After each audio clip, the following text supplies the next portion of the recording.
Oke, halo semua, balik lagi ke rekomendasi mingguan. Kita perhatiin pergerakan IHSG minggu lalu cenderung lebih ke arah sideways, di mana hari Senin sama Selasa sempat mencoba untuk break resisten. Jadi dengan kondisi sekarang, kalian bisa perhatikan bahwa kotak kuning ini menjadi area sideways-nya IHSG. Rabu mencoba break tapi masih gagal, dan Kamis Jumat mulai koreksi. Perhatiin sesuatu yang kurang menarik di sini adalah MACD-nya mulai berpotongan ke bawah. Jadi ada kecenderungan ini bakal menjadi sideways dengan kemungkinan besar minggu depan IHSG bisa koreksi ke daerah 6821 ya. Balik lagi resisten tetap sama di level 6940, 6945. Resisten yang persis sama. Nah, kita perhatiin minggu depan ya, kemungkinan market kita masih bakal menjadi market yang bolak-balik gitu. Oke. Minggu depan, apa saja yang penting kita perhatiin ada FOMC minutes. Ya, ini paling pembahasan meeting dari FOMC, apakah dari US, dari The Fed, apakah suku bunga masih bakal naik lebih kencang atau tidak, atau bakal lebih stagnan dan lebih stabil. Sisanya, tidak ada sesuatu yang sangat signifikan minggu depan. Jadi minggu depan, kalau dari secara sentimen berita itu agak berkurang dibandingkan dengan minggu-minggu lalu.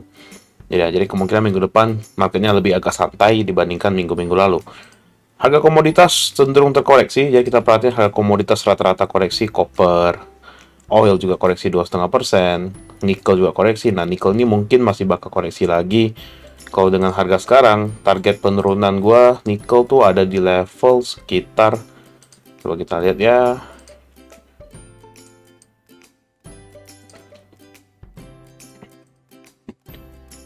Oke.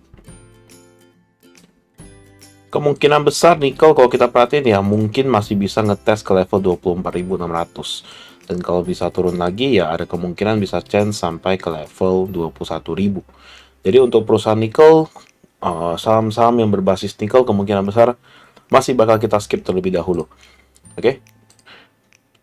Nah, kita perhatiin harga emas juga. Harga emas kemarin kalau ada ikutin live ya, harga emas sekarang lagi berada di level supportnya dengan chance untuk harga emas kemungkinan besar bisa rebound.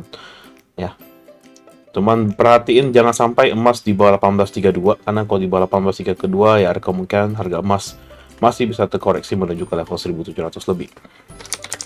Sedangkan dari dolar juga ya udah mulai membentuk sebuah candle yang kurang bagus kemarin. Jadi ada kemungkinan dolar bisa koreksi minggu depan.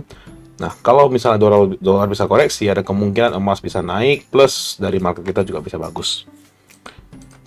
Oke, kita perhatiin harga call. Harga call masih terkoreksi lagi, jadi untuk harga call sih, gua rasa untuk masa sekarang agak di skip terlebih dahulu ya perusahaan-perusahaan call nih.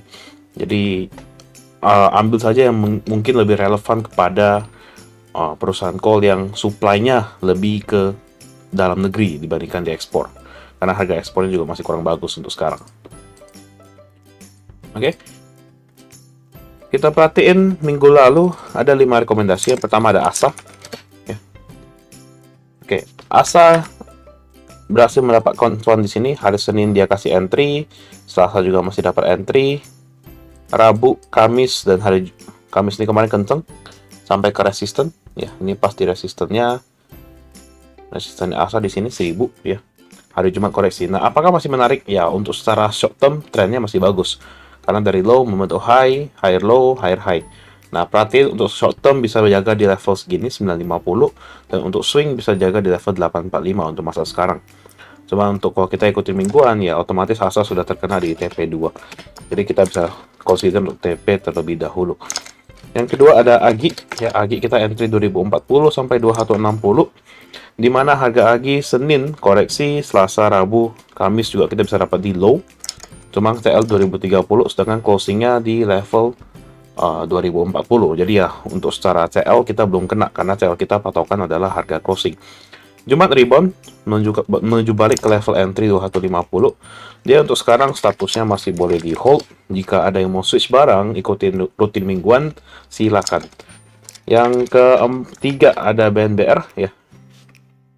BNBR sendiri Jumat berhasil naik, tapi ya Senin, Selasa, Rabu ada resisten kuat di level 76, di mana 76 ini belum berhasil di break. Jadi ada sekarang, masa-masa sekarang kita masih di entry point, di mana level 70 adalah entry point kita. Dengan 73 kan paling tinggi ya. 70 sampai 73, sekarang di 70. Ya, posisi sekarang masih boleh di hold. Cuman untuk masa short term, ya kemungkinan masih bakal sideways dulu di level 66 sampai 76. Jadi kalian ada opsi untuk keluar terlebih dahulu, terus ntar masuk lagi di level 66 sampai 67. Oke, yang terakhir, yang keempat ada INTP. Oke, INTP Senin koreksi, Selasa sempat naik, tapi belum sampai ke resisten kita di level 12.000. Highest-nya hanya berada di 11.850, dan sekarang Jumat koreksi lumayan dalam, cuman ini masih menarik. Kalau gue perhatiin saham-saham semen tuh sebenarnya ketika koreksi itu bisa menjadi sebuah entry point untuk kalian. Dikarenakan harga batu bara yang masih koreksi, harga semen cenderung bakal bagus, perusahaan-perusahaan semen.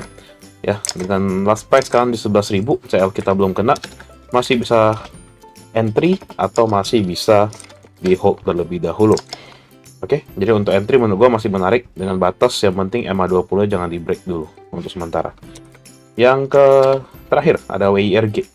Nah, WIRG hari Senin dapat di low, opennya di low. Ya, opennya di low, terus juga langsung naik kenceng. Selasa juga sempat naik sampai ke 188, dimana TP2 kita udah lewat ya. Ya, kita sampai ke TP2. Untuk sekarang ya kemungkinan WRG masih bakal sideways dulu, cuman masih menarik. Kalau kita perhatiin level sekarang adalah level 174, di mana 174 menjadi supportnya untuk WIRG sekarang.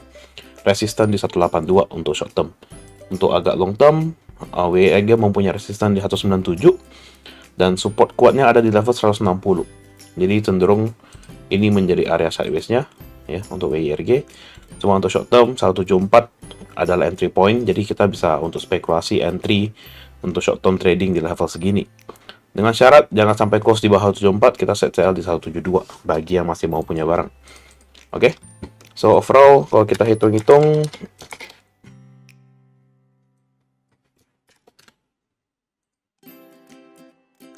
salah.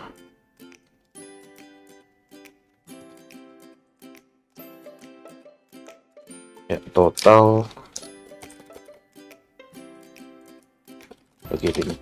Ya, 2,2% dengan situasi band bear sama INTP masih floating loss, cuman belum menghit level CL kita. Oke. Untuk minggu depan ada 5 saham. Yang pertama ada saham Bird. Ya, Bluebird, kita melihat sentimen dari tourism mulai buka lagi, sentimen kendaraan transportasi umum ya, itu mulai menjadi sentimen yang menarik. Kita perhatiin sekarang ini ada sebuah support di level 1685, 1670. Daerah sini menjadi supportnya. Ini mumpung terkoreksi, kita bisa melakukan sebuah spekulasi untuk buy on weakness di supportnya. Jadi kita entry Bird di level 1675. Sampai dengan kita entry agak ke bawah sampai ke 1720 ya, jadi antri aja dengan CL. Kalau dia break 1675 kita CL di 1660. TP1 kita mempunyai resisten di sini 1840 dan resisten di daerah sini 1915. Ini karena resisten juga daerah sini, ini resisten juga. Oke. Jadi TP1 kita set di 1840 dan TP2 di 1890. 1840 dan 1890. Yang kedua ada Breeze. Nah, Breeze ada satu sentimen di mana ada kemungkinan Breeze-nya bakal terpecah dan ada investor baru masuk. Kita perhatiin volume yang lumayan bagus 3 hari belakangan ya. Terakhir ada resisten di sini 1635 dan sudah di break. Ini ada kemungkinan bisa melanjutkan kenaikan dengan target yang terdekat ada di sini. Oke, kita coba entry Breeze di level 1635 sampai dengan 1715. Oke. Kalau kita lihat secara risiko ya oke. CL di 1625. Nah, TP1 kita incer, dia ada kenaikan 1795 dan TP2 di 1840. 1795 dan 1840. Ya, agak mirip sama angkanya Bird untuk TP2 untuk TP2 dan TP1-nya. Yang ketiga ada saham Bumi. Nah, kita perhatiin bumi udah terkoreksi lumayan dalam, cuma ada hal yang menarik. Sekarang kita perhatiin bumi udah mulai sideways, dengan support terdekatnya bumi ada di level sini. Di sini bisa support 137 dan resisten di sini 148. Ya, ada kemungkinan secara short term sideways ini bakal berlanjut dulu. Dan kita perhatiin, kita entry bumi dari level bawah sini 137 sampai dengan 142. CL di 135. 135 CL. Oke, TP1 kita enter di atas 149, ini boleh. 149 dan TP2 di 156. Oke, yang keempat ada PDPP. Nah, saham yang baru IPO yang kemarin koreksinya udah cenderung lumayan dalam dari awal IPO, terus udah mulai sideways. Nah, secara short term ini menarik karena dari short termnya dia membentuk sebuah higher high ya. Kita perhatiin di sini juga dia break resist. Nah, ini kendala sekarang adalah resisten di sini. Nah, 214 adalah sebuah resisten. Nah, cuman dengan kita melihat situasi MACD udah mulai menghadap ke atas, di atas 0, ada kemungkinan bisa di break. Jadi kita menggunakan dua opsi untuk kali ini. Dengan opsi pertama adalah buy on weakness di level 200 sampai dengan 206. CL-nya di bawah 200 kalau 99 CL. Kalau kita dapat di 206, kita bisa enter 214 sebagai TP1 atau bahkan 216. 216 TP1 dan TP2 kita set di 226. Nah, tetapi ini ada dua skenario di mana kalau misalnya besok pagi bisa break, ya secara short term bisa di break 214 ini, candle bisa close di atas 214, kita bisa entry point dengan buy on breakout di atas 214. Target pertama kita set di sini 226 dan target kedua di 232. Oke. Nah, kalau kita buy on breakout di 214, level yang harus kalian jaga adalah di level 210. Berarti CL-nya di 208. Oke, jadi perhatiin skenario-nya PDPP ada dua. Yang terakhir ada MLPL. Nah, MLPL secara short term ini lumayan menarik, dimana kita melihat dari yang kemarin downtrend, ini juga udah mulai short termnya udah membentuk sebuah uptrend ya. Ini short termnya udah membentuk sebuah uptrend. Jadi bisa kita tarik sebuah garis bahwa ini oke, trennya udah mulai naik, udah bagus. Nah, perhatiin level harus dijaga di 106. Bahkan support kuat sekarang ada di level 102. Maka ini agak jauh kalau kita jaga 7%.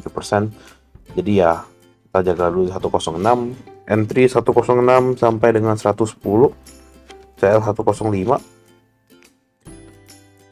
TP1 kita insert daerah resisten 114, ini juga boleh. TP1 116 dan TP2 kita set di 121.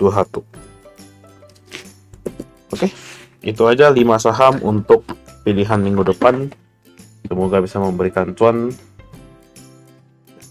Ya silakan yang ada mau nanya langsung aja komen di YouTube. Ntar kita bahas satu-satu emitennya. Ya paling dibahasnya di Instagram, nggak di YouTube lagi. Oke, thank you semua.